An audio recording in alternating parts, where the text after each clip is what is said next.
Hey, good evening. Merry Christmas. It is Christmas Eve, and I'm glad that you're joining me. I see a few of you have joined live, and I hope you're cozy in for the evening. Here in Michigan, it's just kind of damp and in the 40s, so it's not snowy and white and bright and any of that, but it's tolerable. I kind of like it a little warmer, although of course would love to have some snow. So we're just going to have a talk tonight. Nothing really planned, a little bit planned, but not too much. Really just wanted to spend some time hanging out with you. So as always, we got a couple of announcements. Of course, questions, comments, text, feel free to send it. Love to have this as a conversation tonight. And next Friday night is going to be New Year's Eve. Well, guess what? I'm going to be here New Year's Eve. I hope you will too, unless you've got plans with some friends or some family. But if you find yourself alone, I'm going to be alone, and I would love to share that time with you. Yes, I have family, and yes, I have someone who I spend a lot of time with, significant other, but this time is really dedicated to you. So I'm here tonight, and I'll be here then. I didn't get the eggnog, but I made myself a cup of decaf coffee because I've already had my splurge tonight with peppermint mocha from Starbucks. It was pretty awesome. So we had to go decaf, and we had to go a little lighter than that. But maybe you've got some great warm drink snuggled up and ready to face the evening. So also, while we're doing announcements, I might as well share it. January 11th, a group is going to start in person in the Grand Rapids area, and January 12th, online group starts. So whichever one of those you may be interested in, connect with me. Let's get a registration form going, and we will get this healing started. So I'm curious this Christmas Eve how it is that you're feeling, what your thoughts are. What's filling your heart right now or hurting your heart right now? Maybe either one of the two. I hope there are some good things that have filled your heart, along with, yeah, I know there are some empty points and some lonely points. Um, it's part of life, right? But I hope that there's something warm in there, warm like coffee or cocoa or warm cider or just something delicious that's going on in your heart right now. Maybe it's memories of the past. Maybe it's anticipation of the future. I would hope that there are some thoughts of anticipation of the future. And we're going to talk about dreaming again and goal setting next week as we look at 2022, venturing into it. It's going to be a whole new year, a period in which we can dream and we can plan and we can make goals and we can begin to. One thing I like about New Year's is we can begin looking forward. We don't have to look back anymore. We can begin looking forward and planning and dreaming and making goals. So I have a book, and I should have had it with me, but I don't, about planning your future. It's an 8-week book that you work through, and it talks about every aspect of your life. It's the second book in the Suddenly Single series. It's a greenish cover. It's Building Your Future After Divorce. So that's a book that I'm probably going to reference next week as we begin to look into the future and begin to look into what are we going to think about or dream about for the 2022. But right now we're in 2021. We're at Christmas Eve, the night before Christmas. So I'm curious if you're alone or if the kids are in bed and you just had some time to hang out, which I love. So I'm curious, and I'd love to hear from you what your thoughts are and what your maybe your anticipation or your dread of Christmas is right now. I can remember the Christmases in the beginning of my divorce and being alone, and the kids were gone with their dad, and I was alone. And even though we may have experienced Christmas at another time earlier, or we plan to do it later, it's still, there's just something about Christmas Day, a Christmas morning in particular, of being alone and waking up alone that can be a little dreadful for us to think about.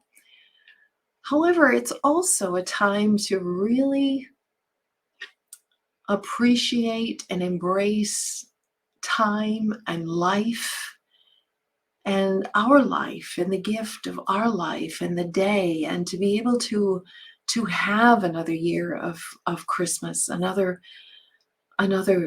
year, which many people, as we know and as we've seen going through this crazy time of COVID, the pandemic, and we've seen people around us. We've probably heard of someone who no longer has life to experience right now.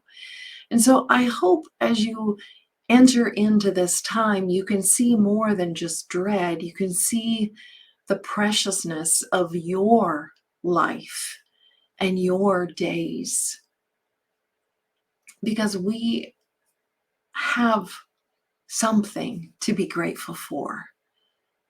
And sometimes when it's quiet and we're alone, if we allow ourselves, we can experience a gratitude of life just because we're here. Yeah, life's been hard lately, and yeah, it's not what we had hoped it would be this Christmas, but it's still life that we get to experience.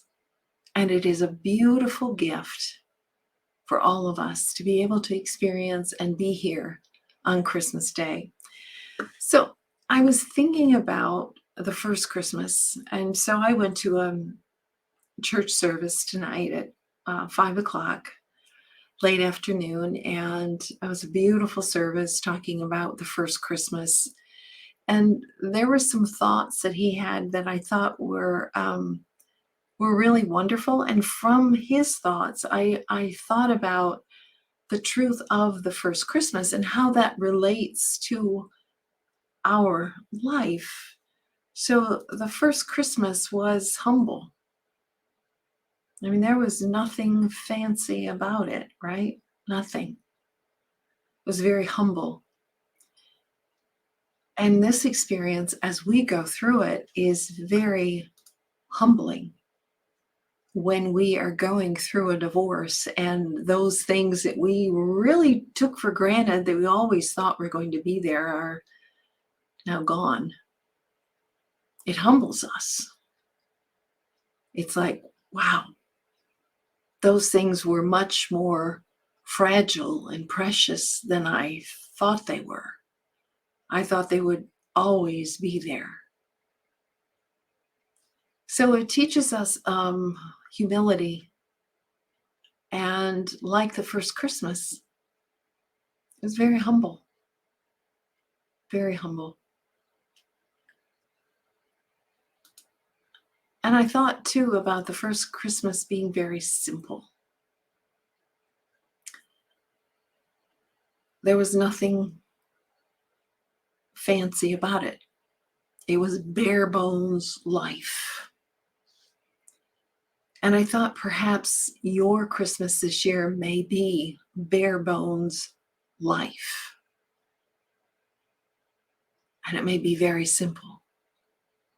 And yet, in that simplicity, might we be able to see clearer of what Christmas really is all about?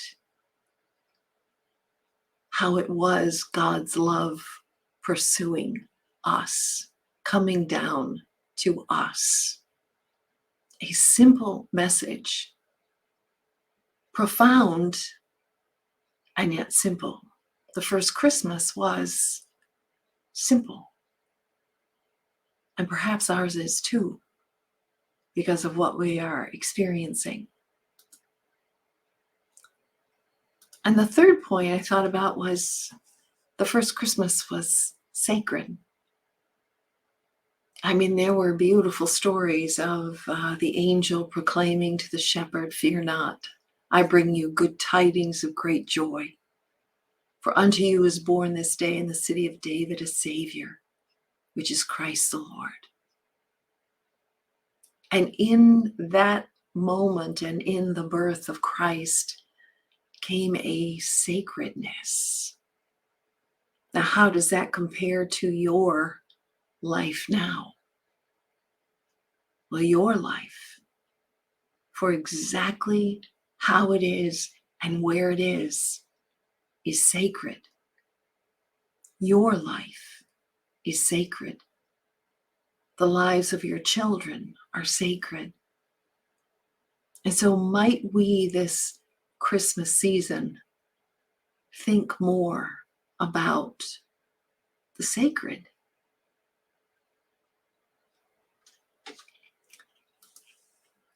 So I would love to hear your comments and your thoughts. And I've got one more point here, and I'll hold that off for just a moment. But what are your thoughts about Christmas this year?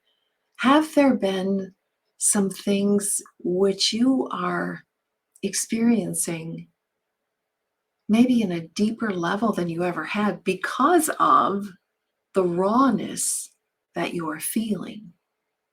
I remember the first season as I was going through the divorce, and I was so raw.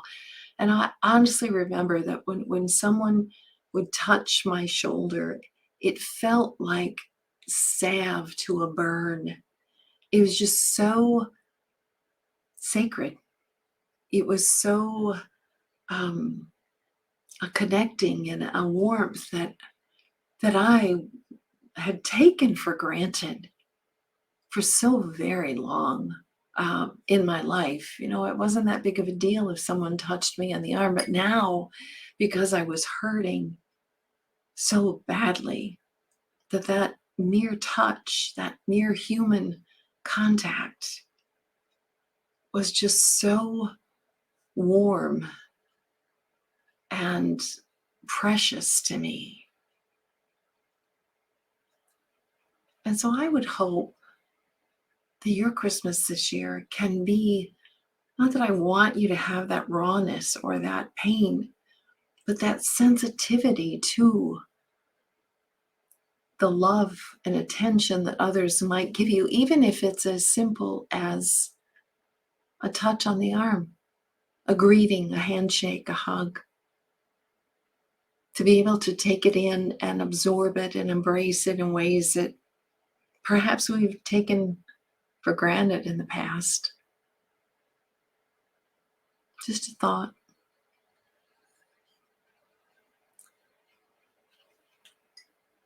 So I'm not seeing comments. You're shy tonight. And that's okay. I get it.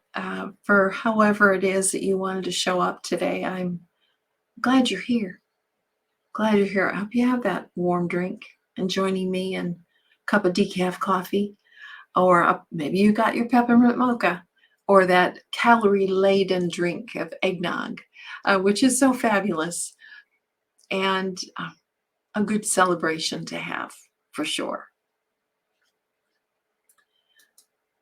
So, final point, unless y'all want to start talking to me. Final point about the first Christmas. The first Christmas was for the love pursuing you. See, that's what it was all about, and all the pain and the darkness that you may feel. God understood that. And He longs to come into your situation, to pursue you, to let you know that He's there, to let you know that He wants to give you hope and comfort. And He wants for you, this I know, He wants for you to understand that the first Christmas was all about you. It was all about God's love for you. The world, yes. But let's get real tonight and let's talk about you. And believing that maybe for the first time that this Christmas was God pursuing you of love, because He knew you're painful. Failing episodes of life would happen. He knows that you can't make it on your own. He knows that you need the comfort. And I honestly believe that He longs to give it. So to appreciate truly the first Christmas and to see how it relates to where you are now is to understand that Christmas is God's love pursuing you and saying, I'm coming down. I'm coming down. I'm going to come in humbly. I'm going to get to your level. I'm going to look you in the eye as Jesus did so many people. And I'm going to tell you how real I am. And I'm going to be born on a Christmas morning in this humble little place so that nobody can say they're not high enough or good enough to be accessible to God when He lowered Himself to come into a manger. He came to take our sin and our shame and our pain. And oh, friend, if you have lived many, many Christmases and never experienced that, I will tell you this. It was worth going through the divorce to be able to experience the nearness of God to you. If this is what it took for God to get your attention, for you to know that He loves you and is pursuing you, it's worth the pain. because his love is eternal and his love doesn't divorce you ever. And I've heard that statement from people who said, if it took this to get me where I am today, it was time and pain well spent. I don't ever want you to hurt, but I don't ever want you to miss out on what the first Christmas and the real Christmas is all about.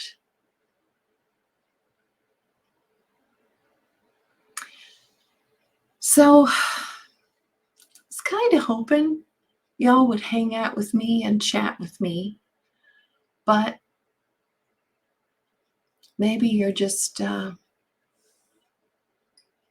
sitting in a comfy chair with a comfy drink and listening and absorbing and taking in the moment, the message, the meaning of this Christmas. Now, I don't know, I could stay up here all night, or for a few hours anyway, and just hang out with you because I don't want you to be alone. I know this night can be tricky and difficult. I hope it's bearable for you. I hope it's okay for you. In fact, I hope it's great for you. I don't know what it's like for you. And I don't see any comments, so I don't want to belabor this longer than necessary. So I'll go ahead and drink my decaf coffee. We'll fake it and make it look like it's eggnog.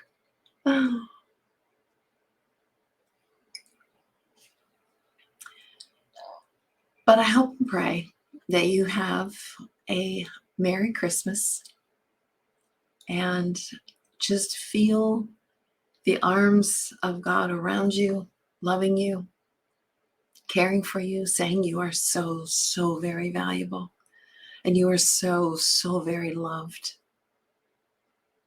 I hope you can feel that and experience that this Christmas. Let me know if I can be of help to you. Feel free to connect with me. Be more than happy to chat. I'm more than happy to assist you wherever you are. There's so many stages of going through a divorce. And I've helped people with pretty much every one of them over the past 16 years. So let me know how I can be of help to you. And we've gone about 23 minutes, and I think that's enough of my rambling. But I hope there's something in here that has been of meaning to you. I care for you. I care what's going on with you. And I want to see you get healed and move forward. So with that, I will say Merry Christmas. God bless you. And we will see you next Friday night, New Year's Eve, where we will be ushering in 2022. Have a good evening.